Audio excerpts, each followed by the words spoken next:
ngobam, ngobrol bareng sama teman.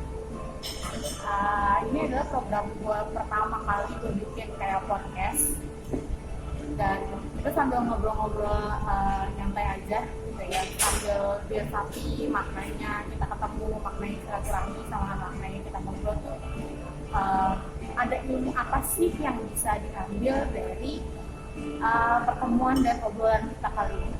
Nah, karena ini baru-baru nih, jadi gue mau ngobrol dulu sama temen gue, teman akrab gue ya. Ini kalian bisa lihat nih yang lagi sibuk banget makan gitu ya. Kebetulan hari ini gue lagi nggak sedia tripod, jadi ya seadanya aja. Nanti kalau misalnya kalian mau tanya-tanya Q&A, nanti gue bikin sesi selanjutnya.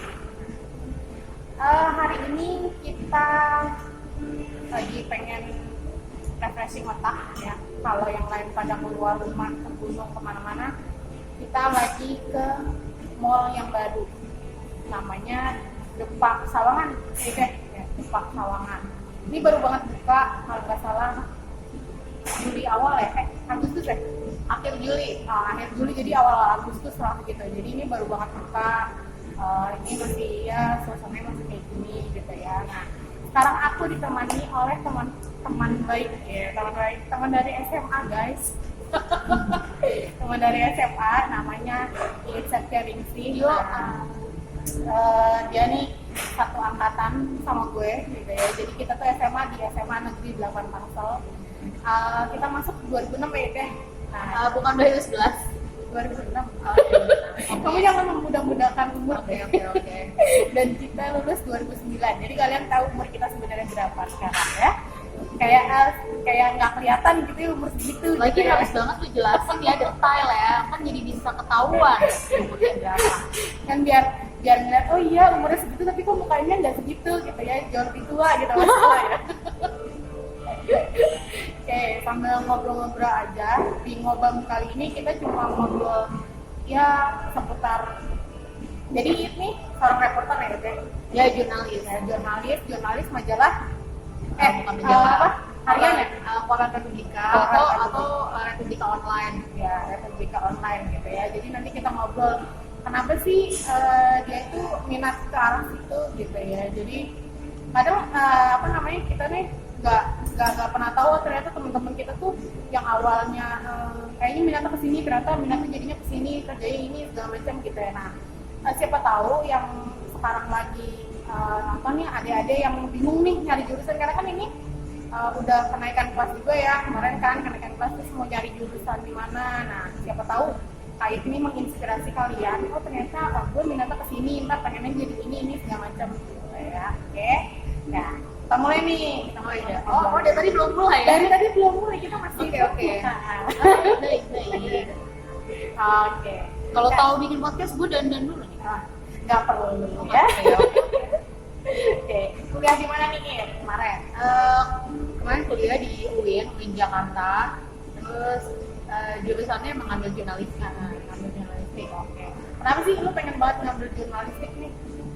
Jadi emang dari kecil kan ya bisa kayak lu tau ya, gue suka ngomong gitu, jadi kayak emang suka yang namanya hal-hal berbau komunikasi kayak siaran gitu, terus juga suka nulis gitu kan. Jadi ya udah pas kuliah gue nggak kepikiran jurusan lain selain gue mau mengambil komunikasi atau jurnalistik. Gue udah mentok cinta mati gitu ya sebenarnya. Iya kayak ya udah gue mau jadi apa lagi. Itu antara mentok, jadi gini guys, kayak itu tuh antara mentok, cinta mati sama pasrah sama hidupnya. Pasrah dengan hidup gitu kan ya. Dan kebetulan di UIN tadinya gue nggak tahu kalau di UIN tuh ada jurusan jurnalistik ya. Makanya pas lagi waktu itu PMDK kan, daftar PMDK, pas lihat ada jurnalistik. Tadi gue mau ambil psikologi. Udah ngeklik, pas udah ngeklik lah ada jurnalistik, gue ganti klikannya. Ya jadi seperti yang kalian dengar, kayaknya nggak konsisten, cuma ya emang begini orangnya gitu dari kita kenal dulu juga gitu ya. Oke.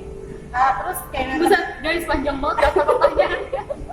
Ada contekan pertanyaan panjang banget guys. Panjang banget guys. Kalau lu gue ngeblank ntar gue mana nyaman. Ya, keinginan terbesar lu apa sih sampai bisa motivasi lu buat ngambil jurusan itu tuh? Maksudnya keinginan apa nih konteksnya? Iya kayak macam cita-cita kali ya. Oh, cita-cita ya. Emang apa sih namanya, dari dulu gue tuh pengen jadi penyiar radio, wartawan. Ya itu sih, pengen jadi itu semua gitu kan. Dan apa namanya, sebenarnya sama hakim kan. Cuma kata bude gue, kalau jadi hakim nih, kalau lu salah apa namanya, salah Hisap ya. lu kalau misalnya salah Salah nentuin memutuskan, gitu. salah mutusin, nanti dihisapnya udah neraka paling dalam gitu kan. Lah gue ngeri dong, apa ini gitu kan. Sih udah kata gue, oke, nanti gue antara jadi ini aja, jadi jurnalis atau gue jadi penyiar radio kayak gitu. Makanya terus gue berharap ya waktu itu gue pengen jadi wartawan yang apa ya namanya, kita masih SMA, masih muda waktu itu, jadi kayak kayaknya maksudnya gini, gue nggak mikir wartawan tuh kerjaan kayak apa, yang penting kayaknya keren aja nih kalau jadi wartawan gitu sih. Ternyata sekarang Ya males sih, capek capek kan gitu. Cuma satu lagi sih, gue selain waktu itu mikir kalau jadi wartawan mungkin gue akan bisa pergi-pergi gratis, nonton konser gratis. Gue mikir kayak gitu. tapi ternyata sama aja. Enggak sih, bisa Oh, memang. bisa. Maksudnya ya memang itu jalannya. Jadi intinya adalah ini kalian tuh mimpi aja dulu gitu ya.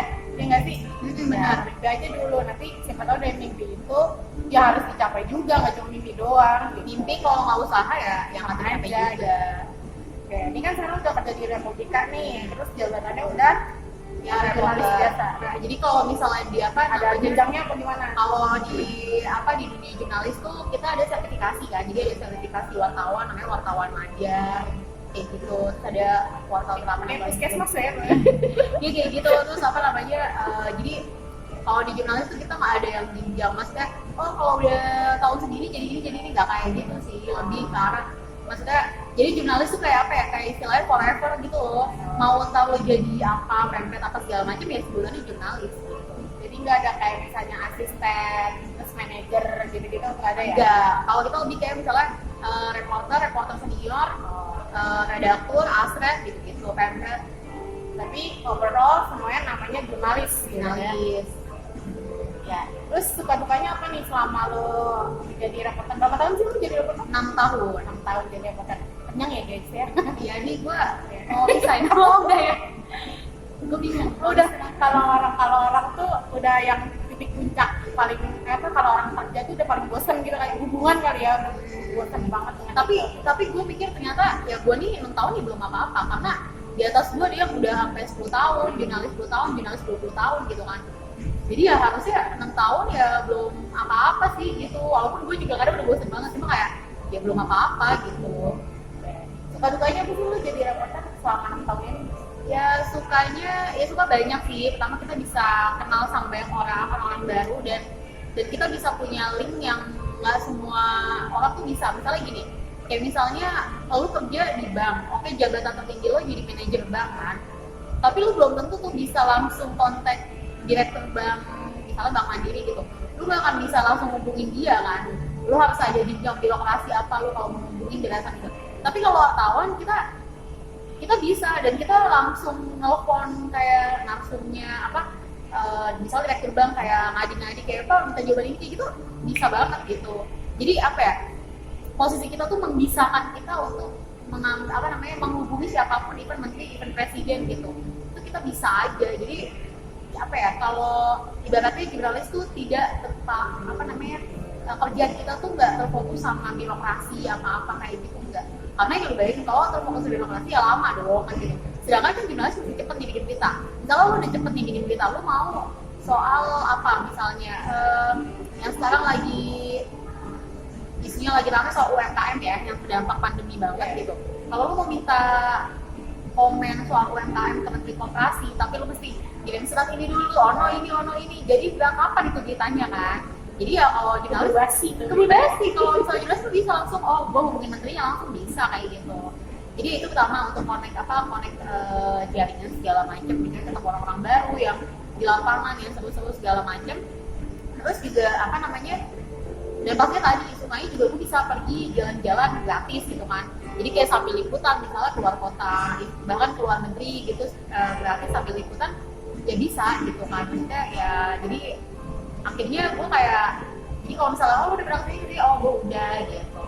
Terus lu juga dapet benefit yang mungkin nggak didapetin kalau lu bukan wartawan. Misalnya misalnya ya pokoknya misalnya misalnya benefitnya itu menurut gue adalah salah satunya kerja yang tidak ngantor gitu. Ya di lapangan gitu lah ya. Kayak misalnya, jadi gue lebih fleksibel nih. Nah, ini makanan datang. Terima kasih. Jadi gue lebih fleksibel, maksudnya kan orang tuh kadang sebete itu ya, maksudnya kerja dari jam 8 pagi sampai jam 6 sore, literally di depan komputer segala macam. Kalau gue enggak, gue beneran bisa ngerjain itu, misalnya di komputer gue ngetik di mall, habis itu gue ketemu temen segala macam bisa, jadi waktu gue lebih fleksibel gitu. Itu sih sukanya. Kalau dukanya pastinya kalau misalnya narsumnya susah dihubungin, terus lagi atau ada isu yang bagus dan gue mesti yang kayak running isu, bikin isu itu terus kayak gitu-gitulah. Ya faktor-faktor di lapangan kayak gitu lah susah-susahnya. Lebih ke gitu. Pencapaian terbesar lo apa sih yang selama ini udah lo dapet gitu ya dari saat kerja? Kan lo udah 6 tahun nih, jadi ada satu momen yang ya itu membanggakan lo gitu, yang benar-benar wah pencapaian terbesar gue ini nih selama 6 tahun gitu, yang tidak bisa dilupakan lah istilahnya gitu. Apa ya, banyak ya, karena jadi gue itu kan emang suka nulis gitu, dan dari dulu adalah ketika gue ya masih sekolah gitu ya, salah satu kepengenan gue adalah tulisan gue itu bisa dibaca banyak orang gitu kan, bisa di share dan dibaca banyak orang. Nah, salah satu hal yang paling membahagiakan buat gue adalah ketika misalnya berita yang gue bikin entah di koran atau di online itu tuh kayak banyak banyak yang baca, banyak yang nge-share, terus ada appreciate kayak misalnya gue nulis soal sebuah sekolah nih. Nah, karena sekolah yang misalnya belum jadi dibangun, tapi karena tulisan gue banyak donatur yang kesana kayak gitu loh. Nah, maksud gue tulisan gue tuh berefek gitu lah. Itu tuh hal yang bikin gue senang juga. Terus salah satu yang menjadi yang gue senang juga adalah ya tentunya ketika misalnya gue menang lomba tulisan gitu, pokoknya tulisan gue diapresiasi, gue senang itu.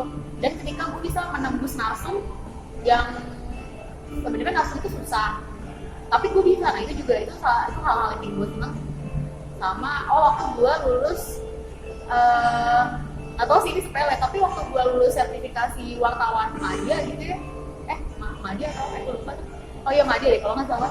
Itu pas sertifikasi itu gue seneng banget tuh, karena kan nggak semua wartawan punya sertifikasi nih. Jadi gue seneng aja kayak, gue sudah tersertifikasi ya gitu. Walaupun ini sertifikat bisa buat gede rumah apa gimana gitu kan. Kayak gitu, tapi gue seneng gitu kan. Tetap ada nilai jual di situ, artinya dia harus menjual sertifikasinya dia. Iya, kalau misalnya memang sertifikasi itu bisa buat DP rumah, alhamdulillah. Tapi belum istilahnya kayak kalau misalnya lo diangkat PNS, SK lo bisa digadein gitu. Istilahnya kayak gitu. Terus dari itu, menurut lo tuh cita-cita ke luar negeri itu penting gak sih? Menurut gue sih penting banget sih. Why? Karena gue merasa kan jadi dunia itu kan luas ya. Maksudnya cita-cita aja dulu, walaupun kita nggak tahu nih kita punya uang atau enggak segala macam, tapi cita-cita dulu itu penting. Soalnya pasti nih kan dari zaman sekolah kan kalau kita baca buku segala macam ada aja lah negara-negara lain yang tersebut gitu kan, misalnya piramida dari Mesir yang kayak gitu-gitu kan, misalnya atau kalau sekarang tuh suka sekarang Koreaan di mana-mana gitu kan, drama Korea apa segala macam. Nah terus kan tapi pengen beneran di Korea kayak gitu, yang kayak gitu-gitu loh. Nah maksud gue jadi lu perlu sih menurut gue mimpi keluar negeri, karena ya kan lu harus tahu kalau dunia itu bukan cuma Indonesia gitu ya, sekali-kali lu perlu lihat yang lain gitu. Dan ketika lu udah mimpi ya insya Allah sih bisa aja gitu. Tapi kalau ketika lu bener-bener gak pernah punya keinginan itu sama sekali ya susah kan kalau kayak gitu. Jadi menurut gue sih betul banget. Jadi ya seenggaknya meskipun nantinya yang namanya keluar negeri itu orang bilang mustahil gitu, tapi yang penting buat kita sendiri gitu, yang penting ya udah cita-cita aja dia gitu, gak ada salahnya gitu kan. Kalau cita-cita pokoknya pengen keluar negeri, nggak usah jauh-jauh kemana ya, Singapura sama Malaysia aja dulu lah ya gitu. Banyak kok yang bisa dipelajari, even ke cuma Malaysia doang atau Singapura doang, itu juga banyak banget kan yang bisa dipelajarin kan kayak gitu. Gue juga pernah waktu itu ke Malaysia yang studi banding dari dari kampus, dan itu emang walaupun cuma 3 hari ya seminggu lah gitu, tapi ya itu banyak banget yang emang bisa kita ambil gitu kan. Jadi oh iya, negara orang tuh begini loh, kenapa kita nggak bisa ngelakuin itu di negara sendiri kayak gitu. Nah terus habis itu liputan yang paling menarik nih selama lo jadi reporter apa? Sebenarnya kalau hal menarik itu gue temukan ketika gue baru-baru jadi reporter ya. karena itu kan hal baru terus kayak kalau excited dan selain excited apa ya, karena masih baru jadi sukanya disuruh yang aneh-aneh tuh. Kalau sekarang kan gue lebih kayak maksudnya karena gue udah lebih ditempatin di pos yang itu emang pos gue, dan gue karena lebih sedikit senior gitu ya, jadi kan gue bisa milih maksudnya liputan apa nih apa gitu. Kalau dulu ketika awal baru banget gitu kan, itu salah satu yang menarik bagi gue adalah ketika gue disuruh liputan di bawah tol Wiyoto Wiono Jakarta Utara. Kenapa tuh, ada apa tuh? Nah nggak ada apa-apa. Itu kata kenapa gue disuruh sana, kan nggak ada apa-apa. Jadi prank guys. Jadi kayak waktu itu gue awal-awalnya paling baru jadi wartawan masih sebulan ya, itu masih dalam tahap latihan ya. Jadi masih sebulan terus gue kayak sana liputan ke bawah tol Wiyoto Wiono tuh, gue inget banget kan. Ya gue bingung apaan yang diliput gitu kan. Ya kamu cari aja berita di bawah situ ada apa kayak gitu kan. Ya udah gue jalan naik motor kan ke Jakarta Utara kayak gitu. Terus gue ke bawah tol itu, gue bingung nih awalnya ngapain ya, adanya kan rumah-rumah yang kayak pemulung, yang rumah kampus kayak gitu, terus tukang mie ayam yang pakai airnya buat gitu kan. Tapi gue lapar ya gue makan juga mie ayam buatnya. Itu di situ gue sampai malam ya, mau maghrib ya, dan gue nggak tahu itu gue tetap mau nulis apa ya. Nah dari situ gue akhirnya kayak mikir, ini kerjaan wartawan ngapain sih, ini gue harus diem kayak gini sampai kapan gitu kan. Apa gue harus nunggu tabrakan di situ? Ya gue berdoain yang enggak dong gitu kan. Tapi ya udah, akhirnya kata gue, oke, gue akan bikin berita dari sini. Ya udah, misalnya gue bikin berita gimana kehidupan di bawah tol kayak gitu-gitu. Terus kayak gimana keadaan waktu itu kan kalau nggak salah tahun 2014 ya, itu tol masih terbilang baru gitu kan. Terus ya udah gue ceritain gimana keadaan lalu lintas di sana kayak gitu aja. Jadi apa ya, karena nggak jelas gitu, jadi kayak itu kayak dilatih tuh sense of beritanya gitu kan. Nah di situ sih hal-hal yang menarik terhadap pengalaman gitu, terhadap berita gitu. Nah itu di situ gitu. Kalau sekarang sih udah ya gampang lah. Hikmah jadi seorang reporter apa sampai detik ini? Hikmahnya sih ya tentunya gue jadi tahu ini ya masalah Indonesia ya. Maksudnya karena gini, kadang kan apalagi buat milenial kayak kita, kadang tuh semales itu baca berita ya. Apalagi sekarang kan gue pegang berita ekonomi. Gila, itu apa ya, itu nggak pernah terbayangkan dalam hidup gue. Maksud gue adalah orang yang nggak tertarik dengan ekonomi kayak gimana gitu kan. Zaman SMA juga ya udah kayak masa bodoh gitu ya. Kan masa bodoh, tapi kan sekarang gue harus kayak ya bikin berita ekonomi, jadi otomatis gue sekarang harus tahu pergerakan harga saham, rupiah berapa gitu kan, terus apa pertumbuhan ekonomi berapa, yang kayak gitu-gitu harus gue ketahuin kan. Nah ya udah kayak gitu, jadi makanya gue lebih tahu informasi lebih dulu dibanding orang-orang kayak gitu. Dan gue bisa, satu lagi hikmahnya adalah, dan salah satu benefit ya yang tadi, gue bisa ketemu orang-orang yang mau gue temuin gitu. Misalnya gue mau ketemu pejabat siapa, maksudnya yang emang gue suka dari kecil, atau artis siapa, ya itu gue bisa tuh dengan posisi menjadi jurnalis ini gitu. Dan for your information juga guys, jadi teman-teman ya, kita kan karena namanya aja ngobrol bareng sama teman gitu. Nah, Kak Iin ini adalah K-popers sejati. Nah, kita akan ulas nih K-popersnya, tapi setelah yang satu ini. Iklan. Gue sih kalau dibilang fanatik banget yang sampai semua harus Korea, enggak juga. Tapi gue emang suka banget sama Suju ya, suka